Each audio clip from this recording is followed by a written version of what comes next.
और एक national Ayurveda policy. ये मेरी PIL 1 थी, प्रेयर उसमें 3 थी। और हमें खुशी इस बात की है कि 2016 में पहली बार भारत में नेशनल आयुर्वेद डे मनाना शुरू किया गया। पहली बार धनतेरस के दिन, धन्वंतरी भगवान की जयंती के दिन भारत में राष्ट्रीय आयुर्वेद दिवस शुरू किया गया। उसके बाद वर्ल्ड योगा डे भी शुरू हुआ, दुनिया ने भी मनाना शुरू कर दिया। लेकिन हम थोड़ा सा कहीं ना कहीं मिस कर गए।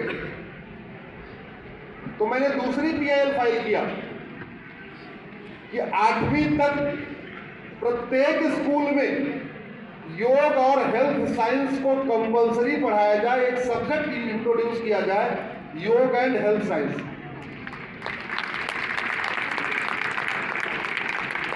फिर मैंने एक और PIL फाइल किया कि 8वीं तक प्रत्येक स्कूल में एक योग मित्र अपॉइंट किया जाए।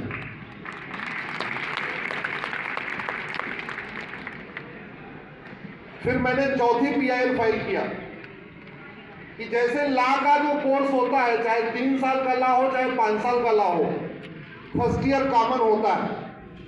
चाहे आप इंजीनियरिंग NIT से करिए चाहे IIT से करिए, फर्स्ट ईयर आपका कॉमन होता है। MBA आप IIM से करिए, किसी और कॉलेज से करिए, MBA आप HR में करिए, मार्केटिंग में करिए, फाइनेंस में करिए, किसी में करिए, फर्स्ट ईयर आपका कॉमन होता है। इंजीनियरिंग आप सिविल से करिए, मैकेनिकल से करिए, इलेक्ट्रिकल से करिए, एरोनॉटिकल से करिए, फर्स्ट ईयर आपका कॉमन होता है।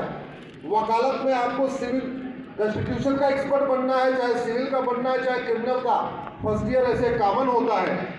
वैसे ही मेडिकल के कोर्स में फर्स्ट ईयर कॉमन होना चाहिए और फर्स्ट ईयर में केवल और केवल भारतीय चिकित्सा पद्धति को ही पढ़ाना चाहिए, इंटीग्रेटेड हेल्थ केयर सिस्टम को पढ़ाना चाहिए। और अच्छी बात है, उस PIL के बाद नीति आयोग ने एक 20 मेंबर कमेटी बनाया। वो नीति आयोग क्या कर रहा है मेरे को ज्यादा आइडिया नहीं है, लेकिन कल उसमें फिर सुनवाई है, तो कल पता चलेगा कि पिछले 1 साल में नीति आयोग ने उस करिकुलम के बारे में क्या किया, आगे करने जा रहे हैं कि नहीं करने जा रहे हैं। लेकिन ये अकेले हमारी PIL से बात बनेगी नहीं, आप सबको भी इस विषय को डिमांड करना पड़ेगा। डेमोक्रेसी में जो डिमांड होती है वो बात सप्लाई होती है। और सहयोग अच्छी बात यह है कि माननीय प्रधानमंत्री जी का भारतीय चिकित्सा के प्रति बहुत लगाव भी है। आयुष मंत्रालय भारत में पहली बार बना है, भारत में योग डे पहली बार शुरू हुआ है, पूरी दुनिया में योग डे पहली बार मनाना शुरू किया है। तो आशा करता हूं कि जब आप इस बात को डिमांड करेंगे कि फर्स्ट ईयर सबका कॉमन होना चाहिए और दूसरा फर्स्ट ईयर में केवल और केवल भारतीय चिकित्सा, योग, नेचुरोपैथी, आयुर्वेद को पढ़ाया जाए, उससे देश का भी भला होगा, भारतीय चिकित्सा का भी भला होगा। और कहते हैं prevention is better than cure. तो भारतीय चिकित्सा, योग, नेचुरोपैथी, आयुर्वेद प्रिवेंशन पे बेस्ड है और वही जो विदेशी चिकित्सा है वो क्योर के ऊपर बेस्ड है। इसलिए हमारा प्रिवेंशन इज बेटर देन, इसका मतलब भारतीय चिकित्सा is better than foreign pathy. एक मेरी लेटेस्ट PIL है जिसमें माननीय सुप्रीम कोर्ट ने केंद्र सरकार और सभी राज्य सरकारों को नोटिस जारी किया है। संयोग से वो चंचूड़ साहब का अंतिम मैटर था। जस्टिस चंचूड़ साहब जब CJI बने तो जिस दिन वो शपथ लेके आए थे उस दिन आइटम नंबर 1 मेरी PIL थी और जिस दिन उनका अंतिम कार्य दिवस था उस दिन उन्होंने 20 मैटर लगाए थे और 19वां और 20वां मैटर मेरा था। 19वां था प्रत्येक स्कूल में योग मित्र अपॉइंट किए जाए और 20वां था आयुष्मान कार्ड आयुष पे लागू होना चाहिए। अभी उसका नाम है आयुष्मान योजना, लेकिन उसमें आयुष ही नहीं है। और इस बात का ध्यान दिलाने के लिए मैं आचार्य मनीष जी को धन्यवाद देता हूँ। मुझे ये नहीं पता था, नाम तो इसका आयुष्मान भारत है लेकिन आयुष पे लागू नहीं होती। हमारे सामने आचार्य मनीष जी बैठे, एक बार आचार्य जी आप खड़े हो जाएं, एक बार आपको सब लोग देख भी लेंगे। मैं आपको धन्यवाद देता हूँ। ये बात मुझे दो लोगों से पता चली, डॉक्टर विश्वरूप चौधरी जी साहब से पता चली और मनीष जी से पता चली कि भैया नाम तो आयुष्मान भारत है, इसमें आयुष है नहीं। अच्छी बात यह है चंचूड़ साहब जाते जाते अंतिम PIL मेरी सुनते हुए और केंद्र राज्यों को नोटिस करके चले गए। मेरा ये मानना है कि ये जो सोच है ना गुलामी वाली कि डॉक्टर का मतलब विदेशी पैथी का डॉक्टर और हॉस्पिटल का मतलब विदेशी पैथी का हॉस्पिटल, इस गुलामी की सोच को बदलने की जरूरत है। ये जो स्टॉकहोम सिंड्रोम है इसको बदलने की जरूरत है। तो बदलेंगे कैसे? जागरूकता फैलाएंगे। जागरूकता कैसे बढ़ेगी? अब आपका नाम डॉक्टर महेश है तो सबसे पहला आप काम करिए, डॉक्टर महेश अपना फेसबुक पे अकाउंट बनाइए और महेश नाम के 5000 लोगों को अपना मित्र बनाइए। मैं आपको बहुत काम की बात बता रहा हूं। मैंने फेसबुक का नाम इसलिए लिया क्योंकि ट्विटर पे मात्र भारत में 5 करोड़ लोग हैं, इंस्टाग्राम पे मात्र 4 करोड़ लोग हैं और फेसबुक पे 50 करोड़ लोग हैं। तो ट्विटर और फेसबुक का रेशियो 1:10 का है। ट्विटर इंस्टाग्राम पे केवल शहरी लोग हैं, गांव के देहात के किसान मजदूर रेडी पटरी वाले वो ट्विटर और इंस्टाग्राम नहीं यूज करते, वो आज भी केवल फेसबुक यूज करते, वही उनको चलाना आता है।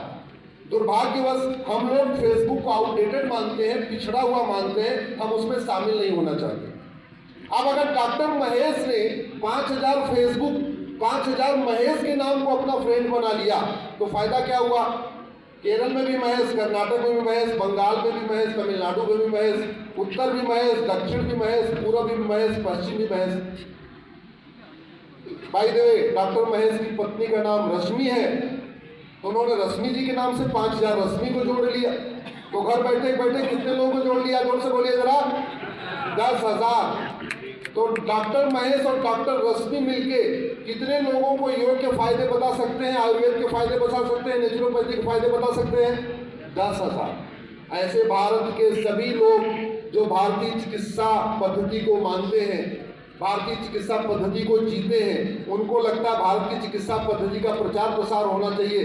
सब लोगों से आग्रह कर रहा हूँ 5-5 हजार फेसबुक फ्रेंड बनाइए और अपने नाम वालों को बनाइए, कास्ट वालों को नहीं, केवल डॉक्टर को नहीं। जो डॉक्टर है उनको पता है नेचुरोपैथी से क्या फायदा, आयुर्वेद से क्या फायदा। आप बनाइए अपने नाम के कॉमन लोगों को, कॉमन मैन को, किसान को, मजदूर को, क्योंकि गांव देहात में आज भी जो मेंटेलिटी है वो डॉक्टर का मतलब MBBS डॉक्टर और हॉस्पिटल का मतलब केवल और केवल जहां एलोपैथी से इलाज होता है। उस मानसिकता को ठीक करने की जरूरत है। मेरा सरकार से भी निवेदन है कि कम से कम जितने एम्स हैं इसका नाम नेताओं के नाम पे रखने की बजाय हमारे ऋषियों महर्षियों के नाम पे रखें।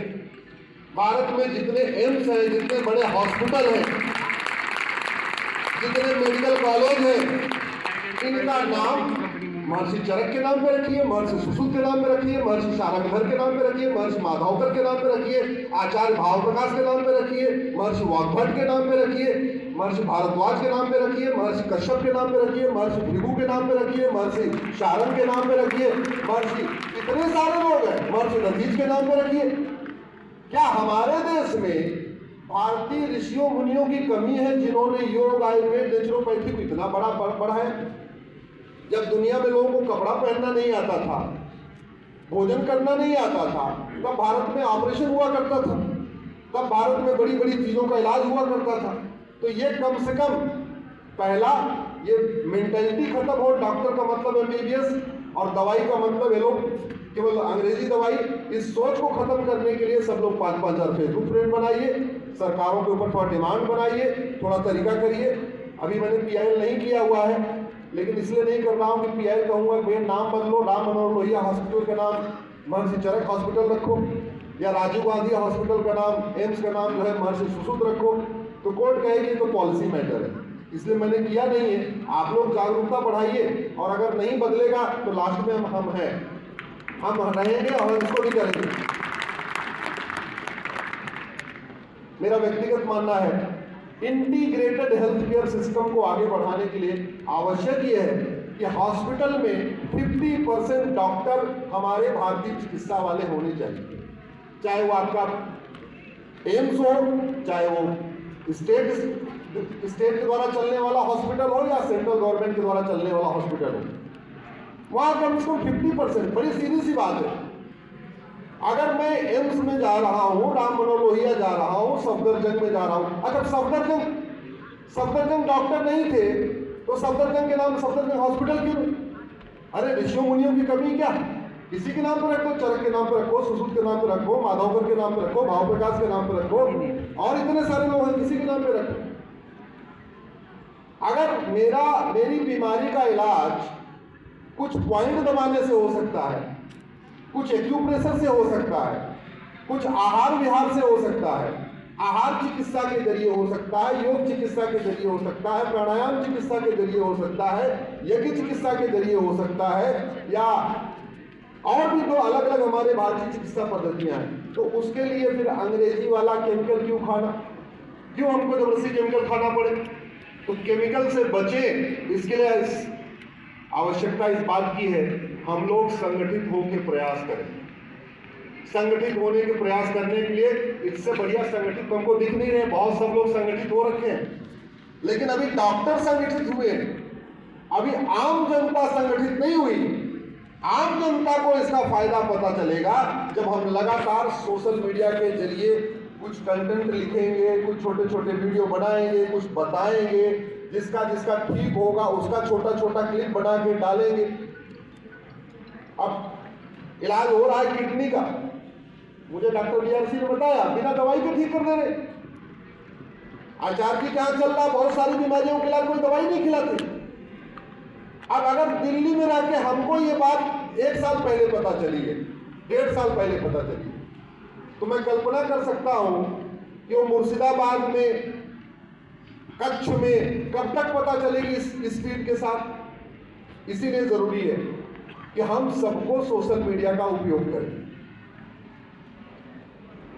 एक बात और, जो स्वास्थ्य का बजट है इसको कलेक्टिव रखें। दुर्भाग्यवश आज भी हेल्थ का बजट मुझे लग रहा आयुष के ऊपर 5% से ज्यादा खर्च नहीं हो रहा। 4.1 हम 5 मान ले रहे हैं, राउंड ऑफ कर दे रहे हैं, और 95% बजट उधर जा रहा है। मेरा ये मानना है अगर हम भारतीय चिकित्सा को प्रमोट करें तो पहली बात तो धीरे धीरे ग्रेजुअली हेल्थ का बजट अपने आप ही कम हो जाए। अगर अभी 2 लाख करोड़ लगता है तो ये ग्रेजुअली कम होगा, 1.5 लाख करोड़ आएगा और कुछ दिनों के बाद 1 लाख करोड़ हो जाएगा। और अगर हम अपनी भारतीय चिकित्सा को प्रमोट नहीं करेंगे तो हर साल ये 2 लाख करोड़, 2.25 लाख करोड़, 2.5 लाख करोड़ ये बढ़ता जाएगा। ये बड़े आश्चर्य की बात है। CGHS कार्ड आ तो गया, अपने लागू होने लग गया अपने आयुर्वेद पे, नेचुरोपैथी पे, लेकिन अभी 100% कैशलेस नहीं हुआ। 100% कैशलेस नहीं हुआ, उसको इधर से उधर भटकना पड़ता है। भटकना पड़ेगा तो स्वाभाविक सी बात है वो उधर जाना पसंद नहीं करें। मेडिक्लेम जो पॉलिसीज हैं, जो प्राइवेट मेडिक्लेम पॉलिसीज दे रहे हैं, उनकी भी प्रेफरेंस ये है कि ये जो विदेशी चिकित्सा है उसी के ऊपर ज़्यादा उनका फोकस है। वो जो हमारे योग, आयुर्वेद, नेचुरोपैथी के जरिए आप लोग ट्रीटमेंट करते हैं, वो मेडिक्लेम पॉलिसी भी बड़े मुश्किल से लागू हो रही है। कठिनाई आ रही है कि नहीं आ रही है आपको? मेडिक्लेम पॉलिसीज के जरिए ट्रीटमेंट करने में दिक्कत आ रही है कि नहीं आ रही? आ रही। इसलिए आवश्यक ये है कि ये जो सौतेला व्यवहार किया जा रहा है, अरे कम से कम बराबरी का व्यवहार तो किया जाए।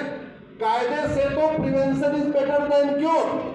योग, नेचुरोपैथी, आयुर्वेद प्रिवेंशन करता है, विदेशी चिकित्सा क्योर करती है। और जब हम कहते हैं prevention is better than cure, तो प्राइमेसी किसकी होनी चाहिए? सबसे ऊपर किसको रखना चाहिए? प्रिवेंशन को। प्रिवेंशन मतलब भारतीय चिकित्सा को। चलो ठीक है, हम कहते प्राइवेसी नहीं कर सकते, इसको ऊपर नहीं कर सकते, लेकिन सौतेला व्यवहार तो नहीं होना चाहिए। इतनी बात मुझे कहना था। आगे आगे जैसा जैसा आप लोग मुझे कहते जाएंगे मैं PIL करता जाऊंगा, लेकिन PIL के साथ साथ जन जागरण करना जरूरी है। मैं निःशुल्क रूप से PIL करता रहता हूँ। हमारा काम यही है, मंडे टू फ्राइडे PIL करना, सैटरडे संडे घूमते रहना।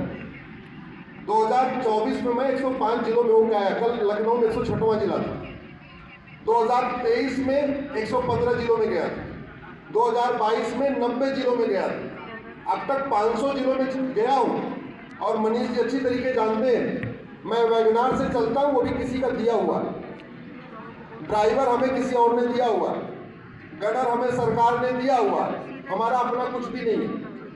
और हमारी पीआईएल का विरोध करने वाले मर्सिडीज से घूम रहे हैं। और जितनी मेरी पीआईएल है भारतीय चिकित्सा को बढ़ाने के लिए, एक संगठन सबसे पहले आता हमारी पीआईएल का विरोध करने, अब नाम नहीं लेना चाहूंगा, खामखा उसको काहे लिए प्रमोट करने, और आता है तो कई बार भूतपूर्व विदेश मंत्री को लाता है, कई बार भूतपूर्व वित्त मंत्री को लाता है, कई बार भूतपूर्व गृह मंत्री को लेके आता है, और कई बार भूतपूर्व कानून मंत्री को लेके आता है।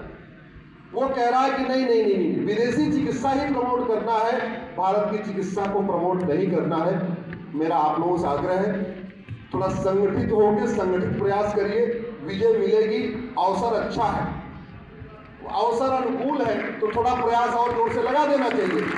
बहुत बहुत धन्यवाद, बहुत बहुत आभार। एक बार जोर से फिर खड़े हो जाइए। भारत माता की, भारत माता की, भारत माता की। गुलामी के नाम से हमें चाहिए आजादी, गुलामी के नाम से, गुलामी के निशान से, गुलामी की शिक्षा से, गुलामी की चिकित्सा से, गुलामी पुलिस व्यवस्था से, गुलामी न्यायिक व्यवस्था से, गुलामी के झूठे इतिहास से। बहुत बहुत धन्यवाद, बहुत बहुत आभार।